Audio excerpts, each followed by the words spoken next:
أشهد أن لا إله إلا الله وحده لا شريك له وأشهد أن محمدا عبده ورسوله أما بعد فأعوذ بالله من الشيطان الرجيم بسم الله الرحمن الرحيم الحمد لله رب العالمين الرحمن الرحيم مالك يوم الدين إياك نعبد وإياك نستعين اهدنا الصراط المستقيم صراط الذين أنعمت عليهم غير المغضوب عليهم ولا الضالين.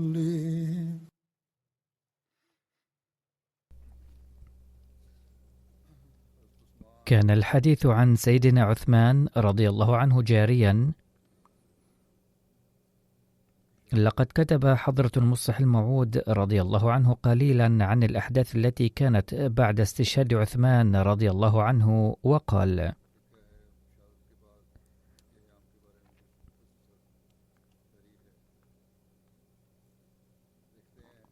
صارت المدينة في قبضة هؤلاء المتمردين، والتصرفات الشنيعة التي ارتكبوها عندها مذهلة للغاية. فبعد أن استشهد سيدنا عثمان رضي الله عنه حاولوا دون دفنه أيضا، فلم يمكن دفنه إلا بعد 3 أيام. وأخيرا تشجعت جماعة من الصحابة ودفنوه في جوف الليل، وقد حاول المتمردون منع الصحابة من ذلك، ولكن بعضهم هددوهم بشجاعة فسكت المتمردون. وهناك نبوءات للنبي صلى الله عليه وسلم عن سيدنا عثمان رضي الله عنه، وهي كالتالي: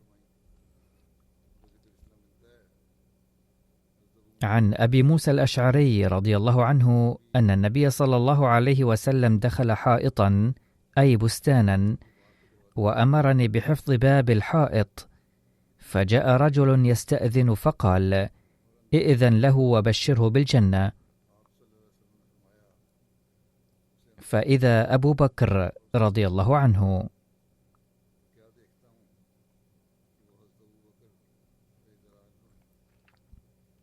ثم جاء آخر يستأذن فقال: ائذن له وبشره بالجنة.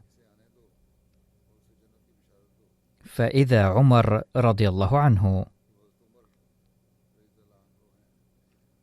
ثم جاء آخر يستأذن فسكت صلى الله عليه وسلم هنيهة، ثم قال: ائذن له وبشره بالجنة على بلوى ستصيبه.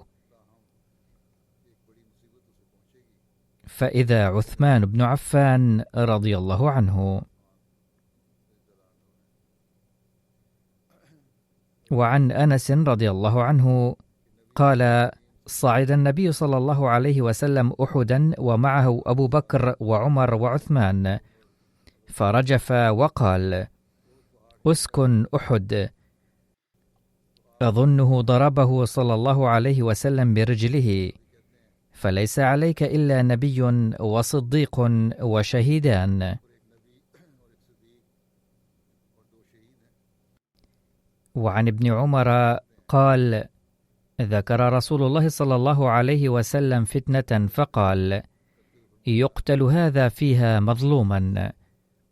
قال هذا مشيرا لعثمان.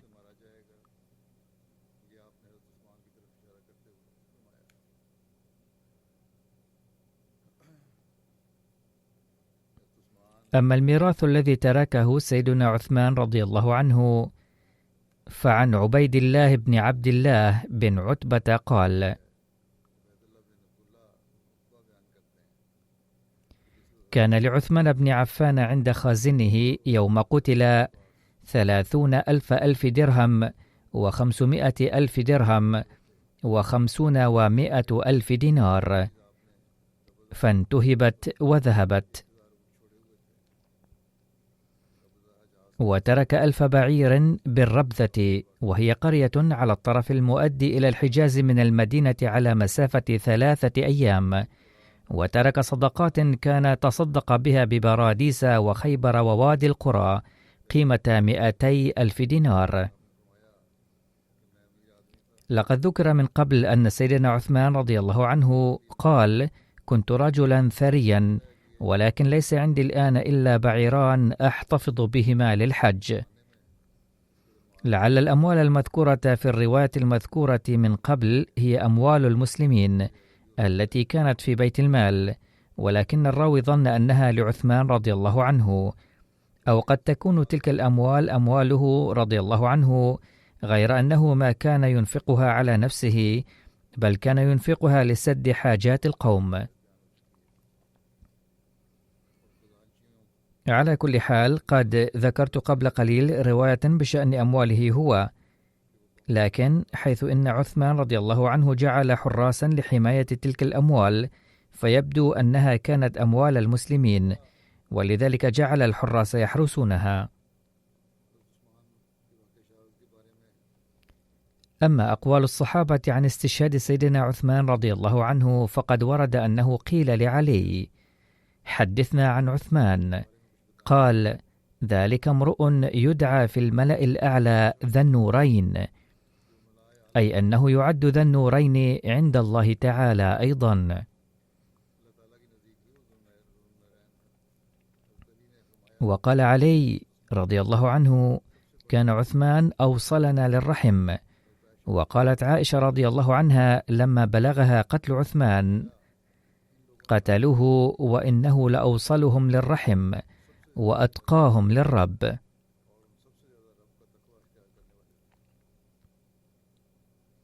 وهناك رواية عن دعاء النبي صلى الله عليه وسلم بحق أصهاره، حيث ورد في كتاب الاستيعاب.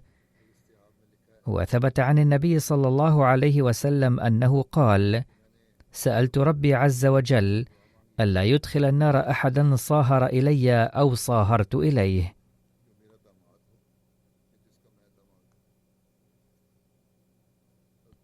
أما ثياب عثمان رضي الله عنه ولحيته وملامحه، فعن محمود بن لبيد أنه رأى عثمان بن عفان على بغلة له عليه ثوبان أصفران.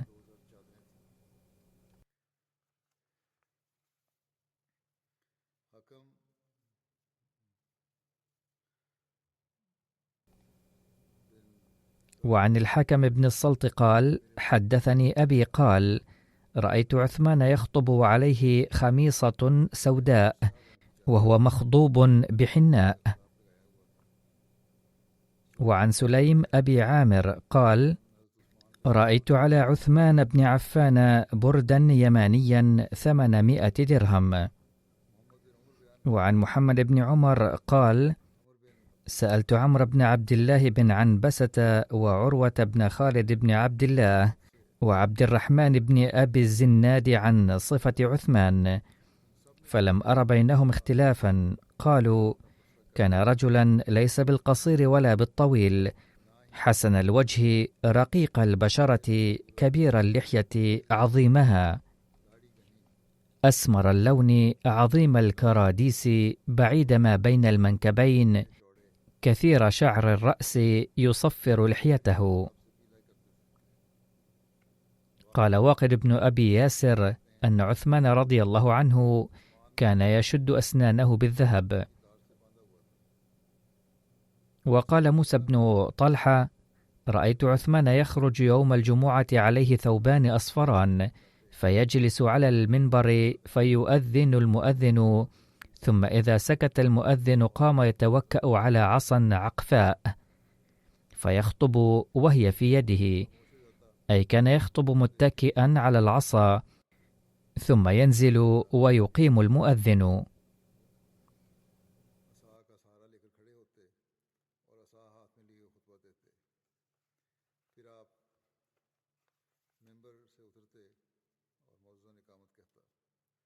وعن الحسن قال: رأيت عثمان ينام في المسجد متوسدا رداءه. وعن موسى بن طلحة قال: كان عثمان يوم الجمعة يتوكأ على عصا، وكان أجمل الناس، وعليه ثوبان أصفران، إزار ورداء، حتى يأتي المنبر فيجلس عليه.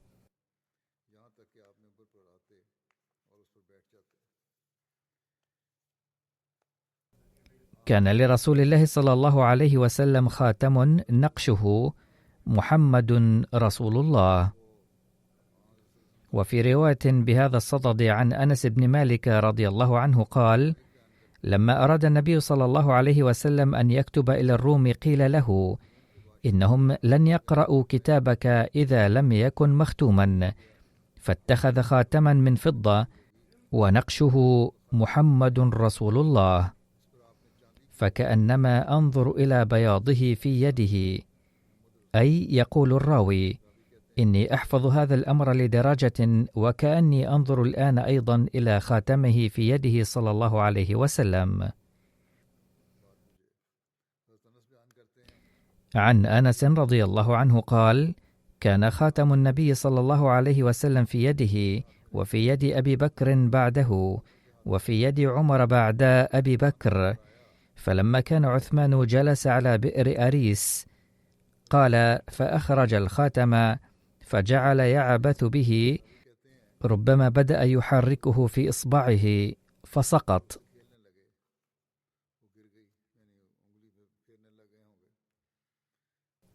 قال: فاختلفنا 3 أيام مع عثمان، كل يوم نأتي مع عثمان للبحث عن الخاتم في البئر، فنزح البئر فلم يجده، فجعل فيه مالا عظيما لمن جاء به، واغتم لذلك غما شديدا. فلما يئس من الخاتم أمر فصنع له خاتم آخر مثله، حلقة من فضة على مثاله وشبهه، ونقش عليه محمد رسول الله، فجعله في إصبعه حتى وفاته. فلما قتل ذهب الخاتم من يده، فلم يدرى من أخذه. كان عثمان رضي الله عنه من العشرة المبشر لهم بالجنة. فعن عبد الرحمن بن الأخنس أنه كان في المسجد، فذكر رجل عليا رضي الله عنه بسوء، فقام سعيد بن زيد فقال: أشهد على رسول الله صلى الله عليه وسلم أني سمعته وهو يقول: 10 في الجنة، النبي في الجنة، وأبو بكر في الجنة، وعمر في الجنة، وعثمان في الجنة، وعلي في الجنة، وطلحة في الجنة، والزبير بن العوام في الجنة، وسعد بن مالك في الجنة، وعبد الرحمن بن عوف في الجنة، ولو شئت لسميت 10. قال: فقالوا: من هو؟ فسكت. قال: فقالوا: من هو؟ فقال: هو سعيد بن زيد. وأي أنا؟ لقد ذكرت هذه الرواية من قبل أيضا. لقد وردت رواية عن رفقة عثمان للنبي صلى الله عليه وسلم في الجنة. عن طلحة بن عبيد الله قال: قال النبي صلى الله عليه وسلم: لكل نبي رفيق، ورفيقي يعني في الجنة عثمان.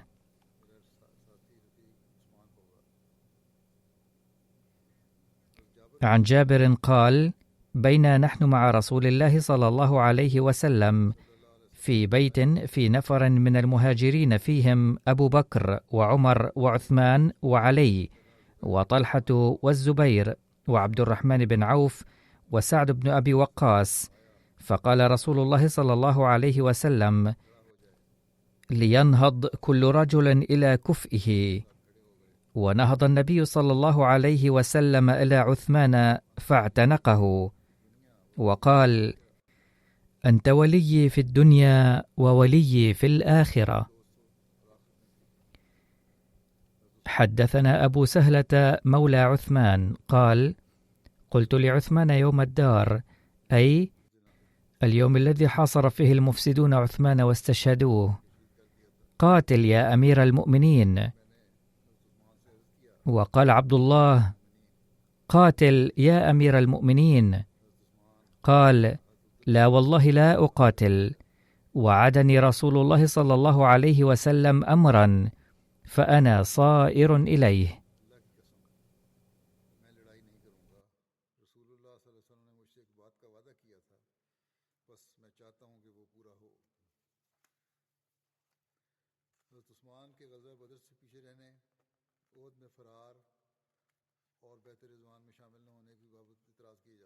لقد اعترض من قبل المنافقين على عثمان بأنه تغيب عن غزوة بدر وفر يوم أحد ولم يحضر بيعة الرضوان، فقد ورد ذلك في رواية عن عثمان بن موهب قال: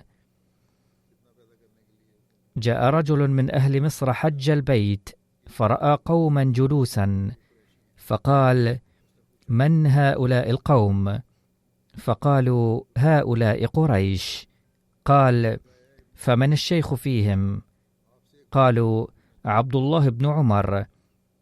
قال: يا ابن عمر، إني سائلك عن شيء فحدثني. هل تعلم أن عثمان فر يوم أحد؟ قال: نعم. قال: تعلم أنه تغيب عن بدر ولم يشهد؟ قال: نعم. قال: تعلم أنه تغيب عن بيعة الرضوان فلم يشهدها؟ قال: نعم. قال: الله أكبر. قال ابن عمر: تعال أبين لك. أما فراره يوم أحد فأشهد أن الله عفى عنه وغفر له. لقد حدثت حالة طارئة في ذلك الوقت جراء انتشار الخبر أن الكفار قتلوا النبي صلى الله عليه وسلم، فأصيب عثمان باضطراب مؤقت بسبب تلك الحالة المفاجئة، فترك ذلك المكان.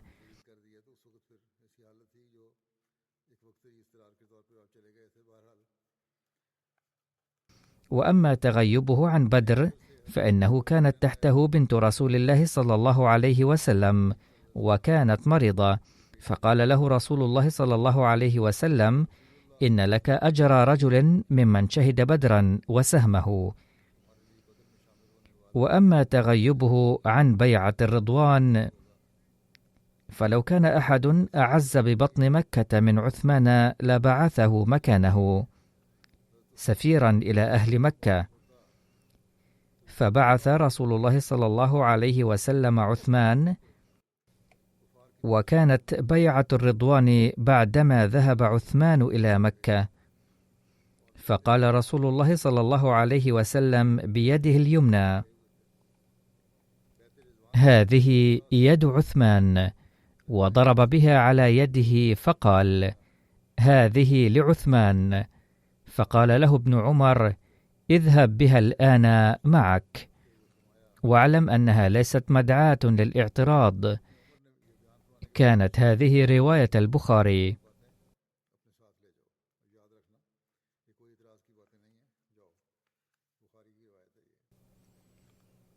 لقد تمت توسعة المسجد النبوي في حياة النبي صلى الله عليه وسلم، ووفق عثمان للمساهمة فيها.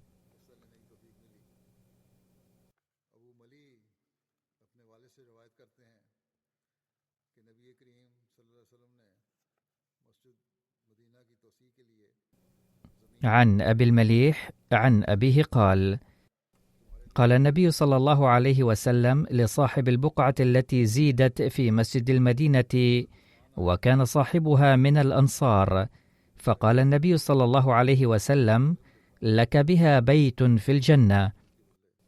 فقال: لا. فجاء عثمان فقال له: لك بها 10,000 درهم، فاشتراها منه. ثم جاء عثمان إلى النبي صلى الله عليه وسلم فقال: يا رسول الله، اشتر مني البقعة التي اشتريتها من الأنصاري، فاشتراها منه ببيت في الجنة. فقال عثمان: فإني اشتريتها ب10,000 درهم.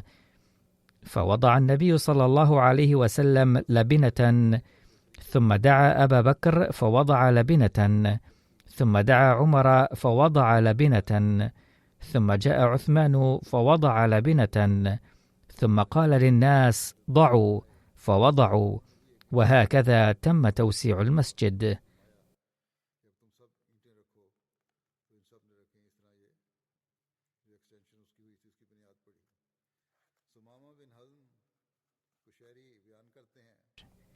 عن ثمامة بن حزن القشيري قال: شهدت الدار حين أشرف عليهم عثمان، أي لما حصر عثمان، فقال: أنشدكم بالله وبالإسلام، هل تعلمون أن رسول الله صلى الله عليه وسلم قدم المدينة وليس بها ماء يستعذب غير بئر روما؟ فقال: من يشتري بئر رومة فيجعل فيها دلوه مع دلاء المسلمين بخير له منها في الجنة. فاشتريتها من صلب مالي فجعلت دلوي فيها مع دلاء المسلمين، وأنتم اليوم تمنعوني من الشرب منها حتى أشرب من ماء البحر. فقالوا: اللهم نعم.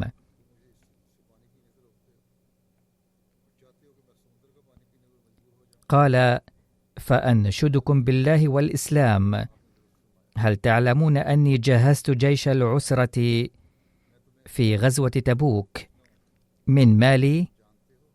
قالوا: اللهم نعم.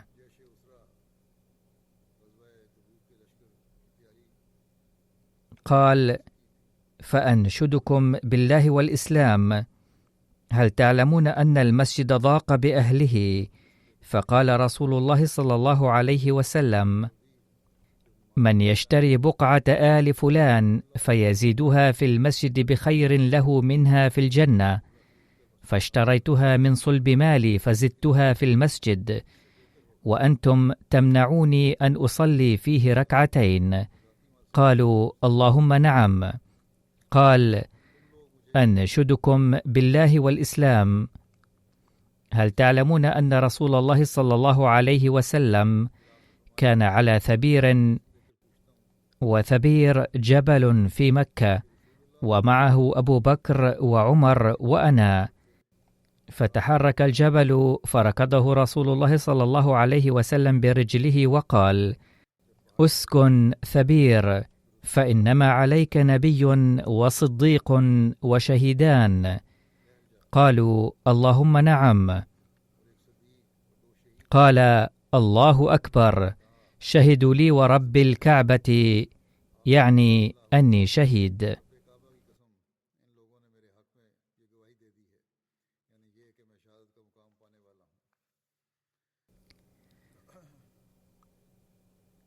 لقد تم توسيع المسجد النبوي مرة أخرى على عهد عثمان، لذلك أذكر تاريخه المختصر مع بعض الظروف البدائية.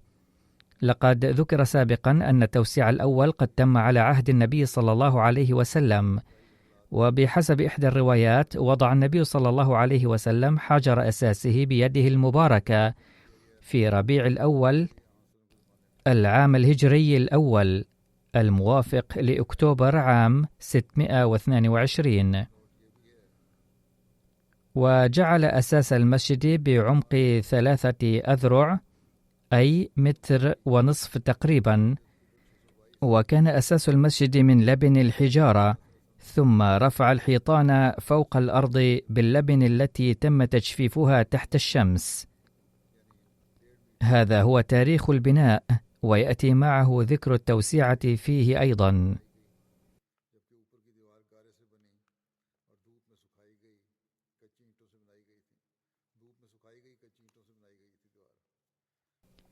كان عرض جدران المسجد 3/4 المتر تقريبا، أي 1.5 قدم تقريبا، وكان ارتفاعها 7 أذرع، أي ما يقارب 3.5 أمتار المتر.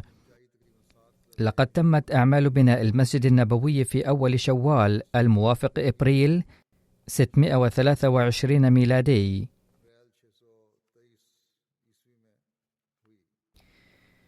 وعن سيدنا خارج بن زيد بن ثابت أن رسول الله صلى الله عليه وسلم قد حدد طول المسجد 70 ذراعا، أي 35 مترا تقريبا، وعرضه 60 ذراعا، أي 30 مترا تقريبا.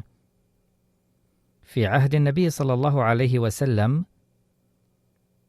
تم التوسيع في المسجد النبوي أولا في العام 7 للهجرة في شهر محرم الموافق حزيران 628 ميلادي.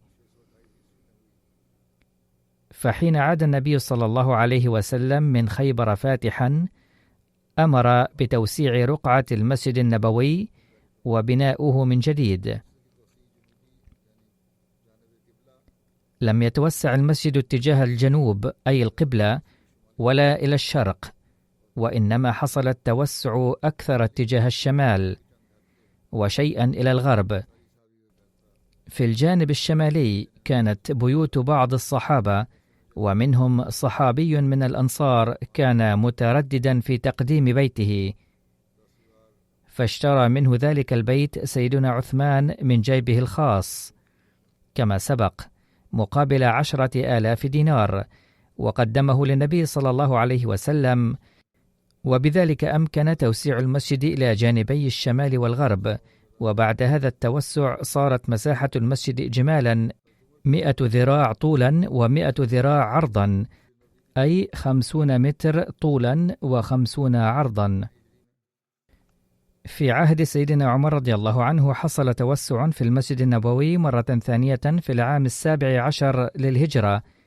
فعن سيدنا عبد الله بن عمر رضي الله عنه أن في حياة النبي صلى الله عليه وسلم كان المسجد مبنيا من الطوب الخام، وكان سقفه من سعف النخيل وغصونه، وكانت الأعمدة من ذرع النخيل، وأبقاه سيدنا أبو بكر رضي الله عنه على حاله ولم يوسعه أو يغيره، لكن سيدنا عمر رضي الله عنه وسعه وبناه من جديد دون أن يغير شكله وطراز بنائه، وبقي الجزء السابق كما هو على أصوله، وإنما وسعه فقط، حيث بقي السقف كسابق عهده من سعف النخيل، وإنما جعل الأعمدة من الخشب.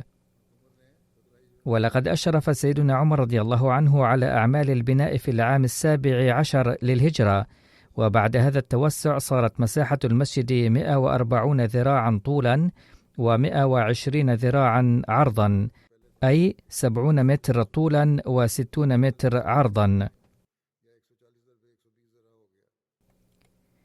ومن هذه الرواية يتبين أن في عهد سيدنا أبي بكر رضي الله عنه بقي المسجد النبوي على حاله كما كان في حياة النبي صلى الله عليه وسلم، وحين جدد سيدنا عمر رضي الله عنه بناءه حصل فيه توسع ملحوظ.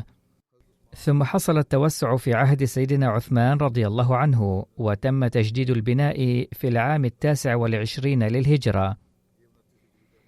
حين جدد سيدنا عثمان بناء المسجد ووسعه استخدم للتزيين والتمتين الحجر والجبس وقام بزخرفته، فقد بنى الجدران من الحجر المزخرف، وأول مرة استخدم الجبس لطلاء المسجد، وفي السقف استخدم خشب السرسوع أو السيسم.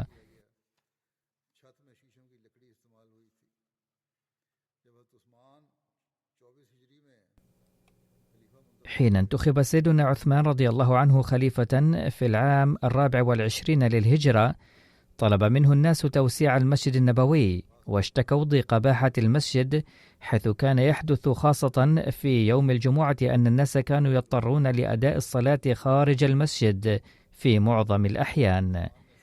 فتشاور سيدنا عثمان مع الصحابة الكرام في ذلك، فأجمعوا على أن يهدم المسجد القديم ويبنى مكانه مسجد جديد. ذات يوم ألقى سيدنا عثمان رضي الله عنه خطبة على المنبر بعد صلاة الظهر، وقال: الحمد لله رب العالمين، أريد أن أهدم المسجد وأبني مكانه مسجدا جديدا، وأشهد أني سمعت من اللسان المبارك لرسول الله صلى الله عليه وسلم أن من بنى مسجدا بنى الله له بيتا في الجنة. كان سيدنا عمر الفاروق قبلي، فتم على يده توسيع المسجد النبوي وتجديد البناء، ولي في ذلك مثال وقدوة. وقد استشرت أصحاب الرأي الصائب واتفقوا على أن يهدم المسجد النبوي ويبنى من جديد. فحين قدم سيدنا عثمان خطة بناء المسجد الجديد، قدم بعض الصحابة مخاوفهم، وكانوا يقولون أنه ينبغي ألا يهدم المسجد، وكان منهم من يقيمون قريبا جدا من المسجد النبوي، وكانوا يرون أن بيوتهم ستتضرر من هذا المشروع. وكان عامة الناس قد دعموا الخطة والمشروع، لكن بعض الصحابة اعترضوا. قال حضرة أفلح بن حميد أنه حين أراد سيدنا عثمان رضي الله عنه أن يأخذ رأي الناس من المنبر،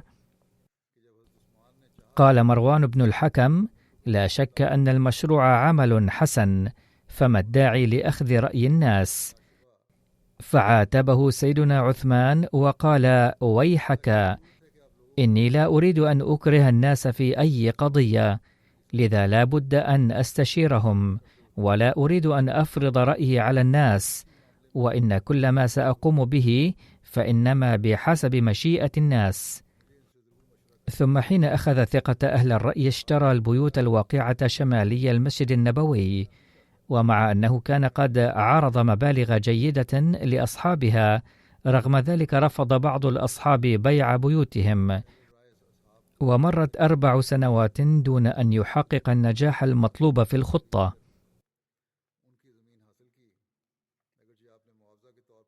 وعن حضرة عبيد الله الخولاني أن الناس حين كانوا يمتنعون عن بيت بيوتهم وطالت محاجاتهم، سمعت سيدنا عثمان رضي الله عنه يقول: أيها الناس، قد تكلمتم كثيرا، إني قد سمعت النبي صلى الله عليه وسلم يقول: من بنى مسجدا ابتغاء مرضات الله فسوف يبني الله له قصرا مثله في الجنة جزاء له.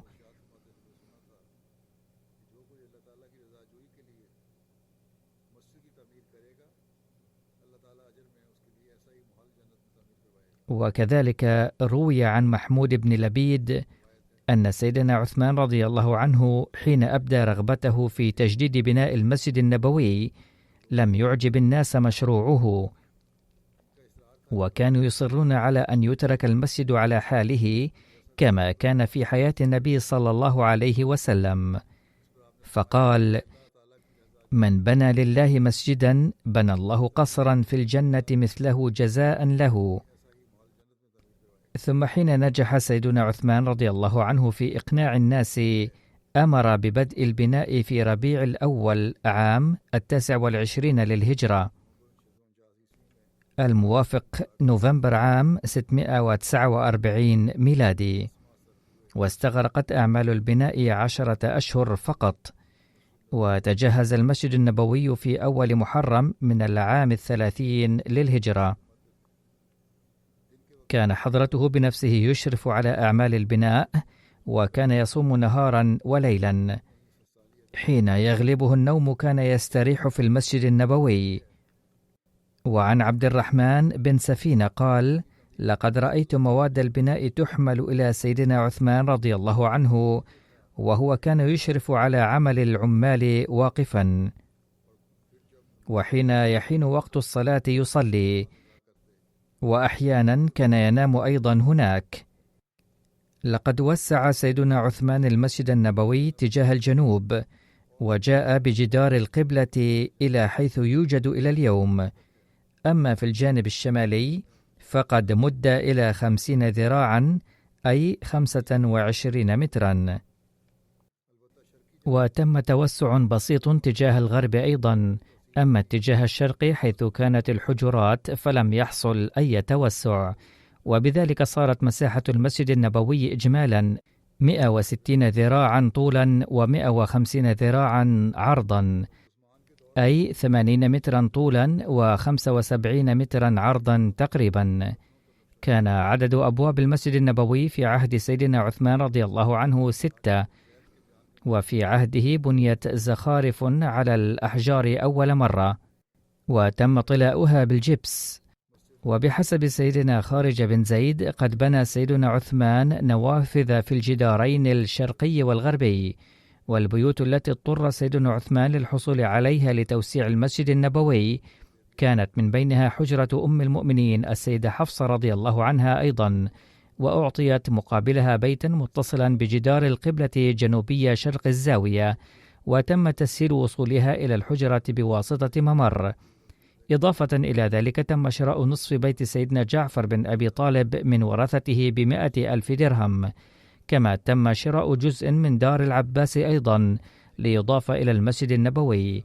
وإضافة إلى تمديد جدار القبلة إلى الجنوب قد حصل تغيير واضح جلي في المسجد النبوي، وهو أن مكان محراب النبي تم تمديد مقام القبلة أيضا موازيا له إلى حيث مد جدار القبلة، وموقعه بالضبط حيث نرى اليوم المحراب العثماني. وقد بني هناك محراب أيضا كعلامة، وكان سيدنا عثمان استخدم الخرسانة بدلا من الطين. ووضعت في الأعمدة الحجرية أسياخا من الرصاص، واهتم بإقامة الأعمدة الجديدة في نفس المكان الذي كانت فيه الأعمدة القديمة من جذوع النخل في زمن النبي صلى الله عليه وسلم المبارك. وكانت المواد وطراز البناء مثلما استخدمه البيزنطيون في بناء قبة الصخرة في القدس. وكان السقف مغطى بخشب الساج الموضوع على الأعمدة الحجرية المستندة إلى أسياخ مرصوصة. ولأن عمر رضي الله عنه استشهد في المحراب النبوي وهو يؤم الصلاة، لذا بنى عثمان رضي الله عنه مقصورة ليتأكد عدم تكرر مثل هذا الحدث مرة أخرى. والمقصورة مكان لقيام الإمام أمام الصفوف حيث يكون المنبر، وكانت من لبن، وجعلت فيها فتحات ليتمكن المقتدون من رؤية إمامهم. هكذا كان طريق الحماية الأول الذي اتخذ في المسجد النبوي، ثم أصبح جزءا للبروتوكول الرسمي لحماية خلفاء بني أمية، أي جعل المحراب محفوظا ببناء جدار، ولكن المقتدون كانوا يستطيعون رؤية الإمام.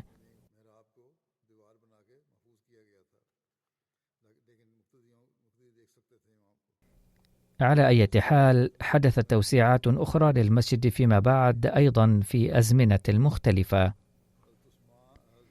قال المسيح الموعود عليه السلام: أما عثمان رضي الله عنه فأشبهه بسليمان عليه السلام الذي كان مولعا بالبنايات.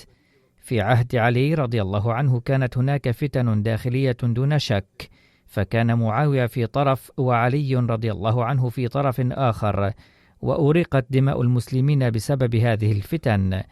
لم تتخذ أي خطوات لصالح الإسلام في غضون 6 سنين، بل انتهت الخطوات لصالح الإسلام في عهد عثمان رضي الله عنه، ثم نشبت الحرب الأهلية. وقال المسيح الموعود عليه السلام أيضا: ليس ضروريا أن يكون المسجد مرصعا ومن الآجر، بل يمكن أن تحدد قطعة من الأرض وترسم فيها حدود المسجد ويوضع عليها سقف من الخيزران وما شابهه للحماية من المطر. إن الله لا يحب التكلفات. كان مسجد النبي صلى الله عليه وسلم من سعف النخيل، وبقي كذلك إلى فترة طويلة. كان عثمان رضي الله عنه مولعا بالبنايات فبناه بالحجر والطوب في عصره. لقد خطر ببالي بأن طبيعة سليمان وعثمان تتشابهان كثيرا، ولربما لهذا السبب كانا ملاعين بهذه الأمور.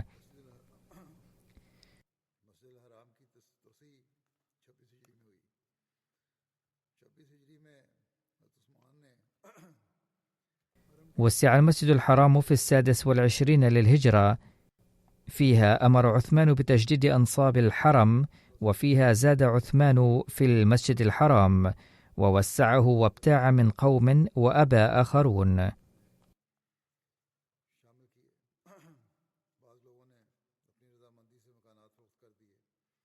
سعى عثمان رضي الله عنه كل السعي ليرضيهم على بيع بيوتهم لضمها إلى المسجد الحرام، ولكنهم لم يرضوا وثبتوا على موقفهم، فهدم عليهم ووضع الأثمان في بيت المال، فصيحوا بعثمان فأمر بهم بالحبس، وقال: أتدرون ما جرأكم علي؟ ما جرأكم علي إلا حلمي، قد فعل هذا بكم عمر فلم تصيحوا به. ثم كلمه فيهم عبد الله بن خالد بن أسيد فأخرجوا.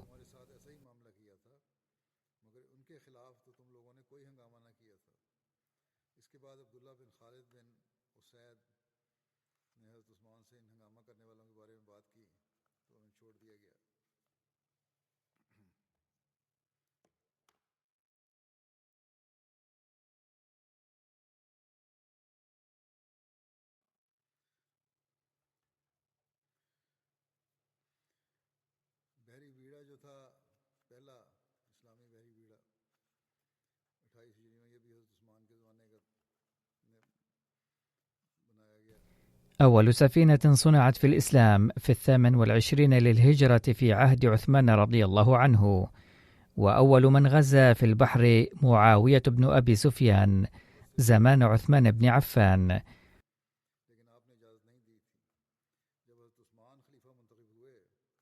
وقد كان استأذن عمر فيه فلم يأذن له، فلما ولي عثمان لم يزل به معاوية حتى عزم عثمان على ذلك بالآخرة، وقال: لا تنتخب الناس ولا تقرع بينهم، خيرهم، فمن اختار الغزو طائعا فاحمله وأعنه.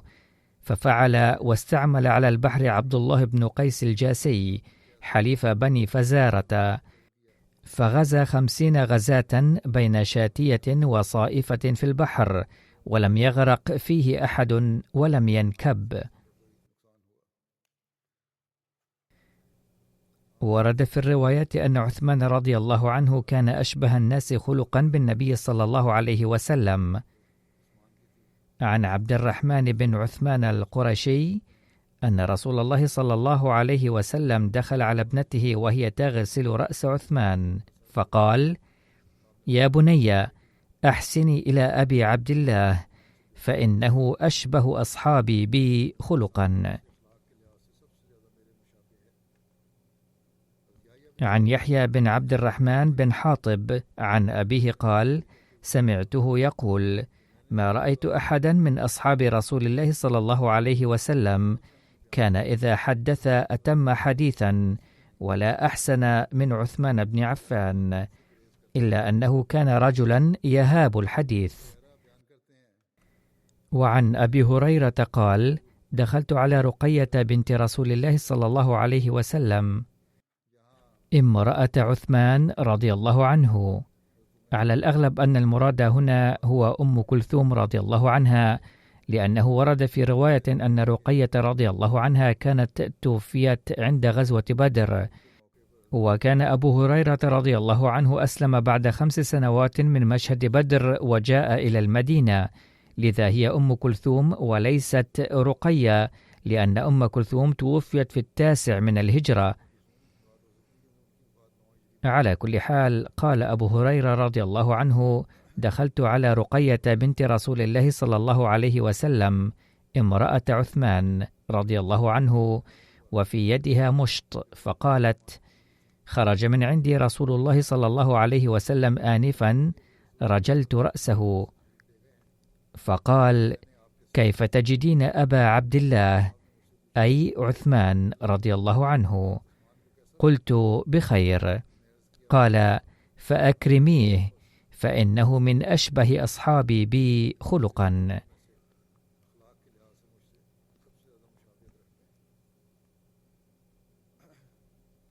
أنهي هنا ذكر عثمان رضي الله عنه، واليوم أيضا سأصلي صلاة الغائب على بعض المرحومين وأتناول ذكرهم. الجنازة الأولى هي للداعية المحلي مبشر أحمد رند ابن أحمد بخش، الذي توفي في 10 من آذار بقدر الله، إنا لله وإنا إليه راجعون. كان من بست رندان في محافظة ديرا غازي خان. كان أحمديا من الولادة.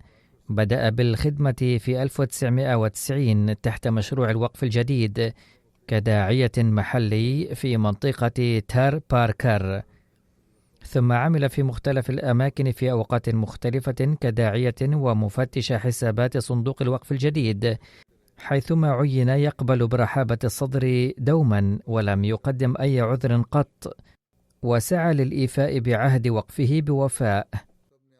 لقد كتب الجميع عنه أنه كان جد مجتهد وكثير الدعاء وملتزما بصلاة التهجد وداعيا إلى الله وخطيبا بارعا وخلوقا ومضيافا ومتواضعا، وكان صاحب كلام لين ولسان حلو، ولكنه كان يصبح سيفا مسلولا إذا سمع أحدا يقول شيئا ضد نظام الجماعة والخلافة، ولم يكن يغادر المجلس ما لم يصلح ذلك الشخص. ترك في ذويه زوجته وابنين و3 بنات. ابنه الصغير شازيل أحمد يدرس في الدرجة الثالثة في الجامعة الأحمدية بربوة، غفر الله للمرحوم ورحمه.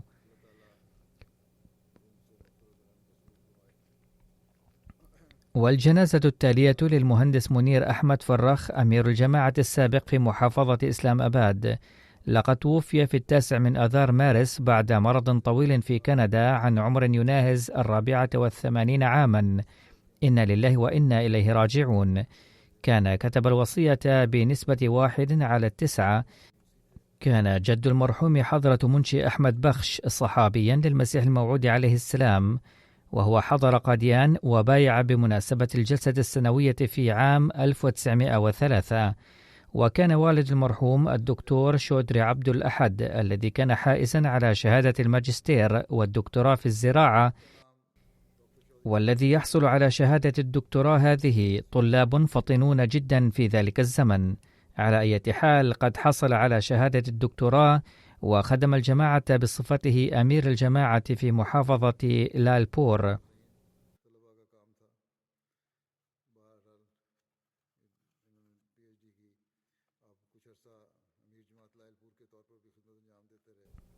عندما حث سيدنا الخليفة الثاني رضي الله عنه في عام 1944 الشباب الأحمديين على نذر حياتهم لخدمة الدين في مجال العلوم بوجه خاص، نذر والد المرحوم نفسه وترك الوظيفة الحكومية وانتقل مع أهله إلى قاديان.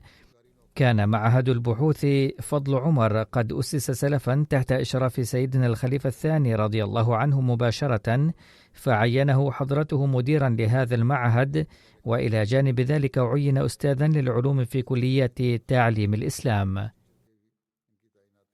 نال المرحوم فرخ شهادة المهندس الإلكتروني من جامعة الهندسة والتكنولوجيا، وعمل في أماكن مختلفة، ثم قلد وظيفة حكومية رسميا في فرع التلغراف والهاتف الباكستاني، وفي أثناء الوظيفة خدم في معظم المدن في البلد، ومثل الحكومة في عدة بلاد حتى تقاعد عام 1997 من منصب المدير العام للاتصالات الوطنية في باكستان. ترك وراءه أرملة وابنين وابنتين. ندعو الله تعالى أن يوفق أولاده للتأسي بأسوته. في أثناء إقامته في مدينة راولبندي وفق للخدمة كقائد المنطقة في مجلس خدام الأحمدية، وذلك في فترة عصيبة في عام 1974.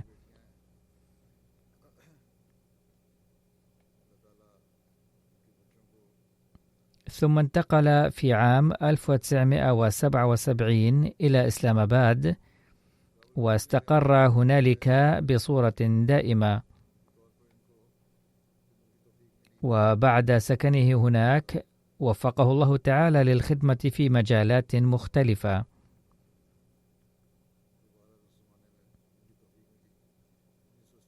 وفي عام 1990 خدم كنائب أول لأمير الجماعة، ثم عندما تقاعد قدم طلبا لنذر نفسه أمام سيدنا الخليفة الرابع رحمه الله، وقبل وقفه. وفي عام 1999 كلف بالخدمة كأمير الجماعة في إسلام آباد على مستوى المدينة والمحافظة، وقد عمل كثيرا لتأسيس قسم الهاتف الرقمي في ربوة لتوفير سهولة الاتصال المباشر. كان عضوا في اللجنة المالية المركزية وعضوا إداريا في النقابة العالمية للمهندسين الأحمديين، وقد خدم في مناصب مختلفة كعضو الشرف أيضا. في عام 1996 عينه الخليفة الرابع رحمه الله مديرا لمؤسسة فضل عمر، وظل يخدم في هذا المنصب إلى آخر لحظة في حياته. في عام 1980 في عهد الخليفة الثالث رحمه الله بدأت ترتيبات الترجمة الفورية للضيوف الأجانب بمناسبة الجلسة السنوية في ربوة، ولهذا الغرض أعد فريق المهندسين الأحمديين، وعمل المرحوم ضمن هذا الفريق بجهد كبير وبصورة بارزة، وكان المرحوم منير فرخ المشرف الأعلى على هذا الفريق.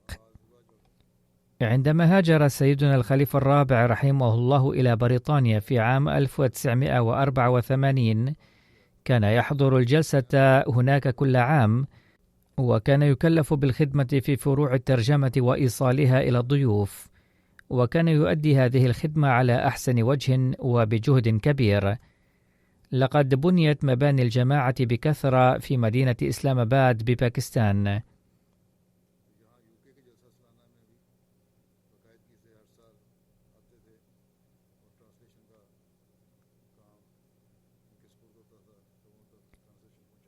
يقول ابن المرحوم: كان والدي ينصح أولاده للاستباق في خدمة الجماعة، وعلى الرغم من الوظيفة الحكومية كان سباقا دائما في خدمة الجماعة. كان يأتي من الوظيفة إلى مكتب الجماعة مباشرة ويؤدي واجباته المتعلقة بالجماعة. كان يوفر عطلته دائما للحضور إلى الجلسة السنوية في بريطانيا، وبسبب كونه أحمديا نقل ذات مرة إلى منطقة نائية في محافظة دير إسماعيل خان، وقال له ذو الفقار علي بوتو الذي كان رئيس الوزراء آنذاك بأني لن أنقل وظيفتك إلى إسلام آباد في المستقبل، ولكنه نقل إليها مرة أخرى بفضل الله تعالى ومشيئته، ومن ثم وفق للسفر إلى بلاد مختلفة كممثل للحكومة. غفر الله له ورحمه. الجنازة التالية هي للعميد محمد لطيف أمير الجماعة الأسبق في محافظة راولبندي، وقد توفي في 28 من فبراير عن عمر يناهز 77 عاما. إن لله وإنا إليه راجعون. لقد انضم المرحوم إلى الجماعة الأحمدية مع والده في عام 1955، وقد توفي والده في عام 2000، وبعد وفاته كان المرحوم محمد لطيف هو الأحمدي الوحيد في عائلته إضافة إلى أولاده. ترك المرحوم وراءه أرملة وابنين وابنتين، وفق الله أولاده للاقتفاء به. بعد التقاعد في عام 2000 كان ينفق جل وقته في خدمة الجماعة.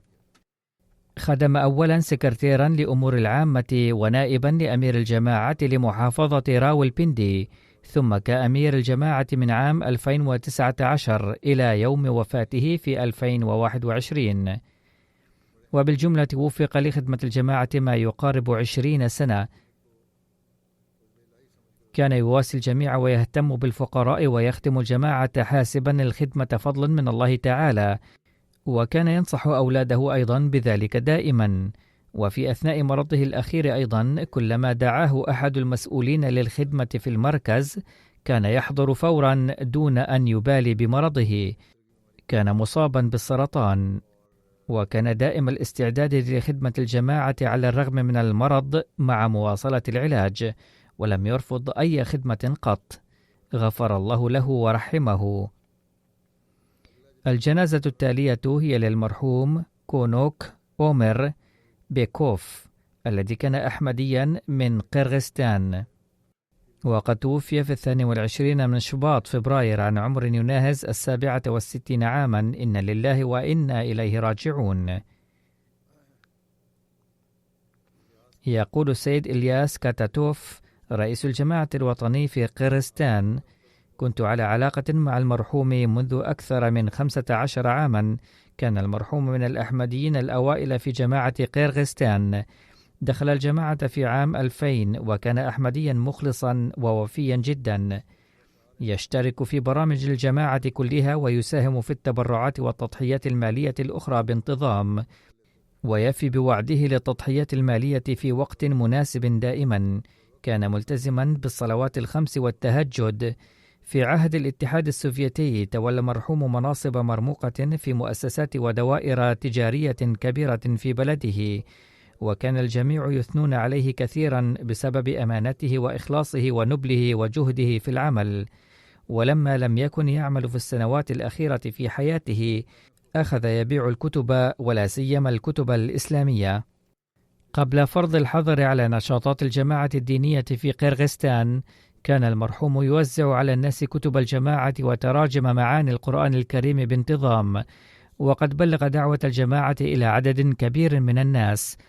وقد ترك المرحوم وراءه أرملة وابنا يبلغ 7 أعوام من عمره من زوجته الثانية، وقد سبق أن حدث الانفصال بينه وبين زوجته الأولى، وكان له أولاد منها أيضا، ولكنهم ربما ليسوا أحمديين، فندعو الله تعالى أن يوفقهم أيضا للانضمام إلى الجماعة. ندعو الله تعالى أن يغفر له ويرحمه. يقول داعية الجماعة أنه عندما نشرت ترجمة معاني القرآن الكريم باللغة الروسية أشار المرحوم إلى بعض الأخطاء فيها، فقلت له أن يقرأ الترجمة كاملة ويخبرنا بالأخطاء، فقرأها في غضون 15 يوما واستخرج الأخطاء. يتابع الداعية قائلا: كان يتوضأ للصلاة باهتمام خاص، وكانت صلاته جديرة بالاغتباط حقا.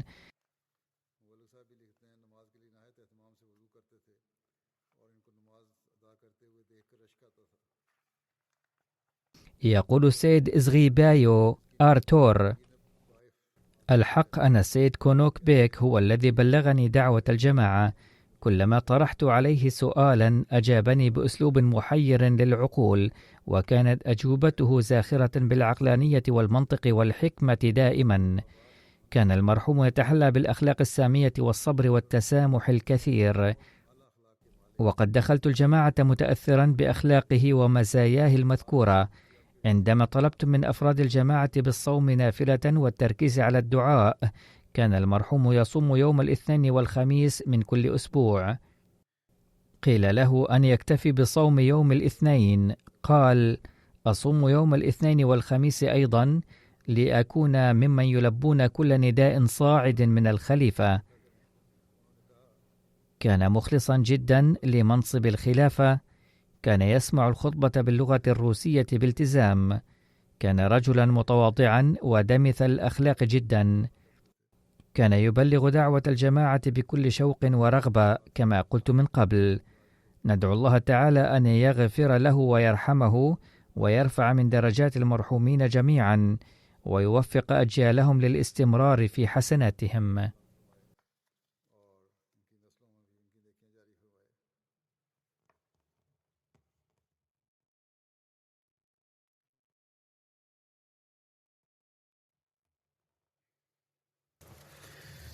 الحمد لله نحمده ونستعينه ونستغفره ونؤمن به ونتوكل عليه ونعوذ بالله من شرور أنفسنا ومن سيئات أعمالنا. من يهده الله فلا مضل له ومن يضلل فلا هادي له. ونشهد أن لا إله إلا الله ونشهد أن محمدا عبده ورسوله. عباد الله رحمكم الله، إن الله يأمر بالعدل والإحسان وإيتاء ذي القربى وينهى عن الفحشاء والمنكر والبغي يعظكم لعلكم تذكرون اذكروا الله يذكركم وادعوه يستجب لكم ولذكر الله أكبر.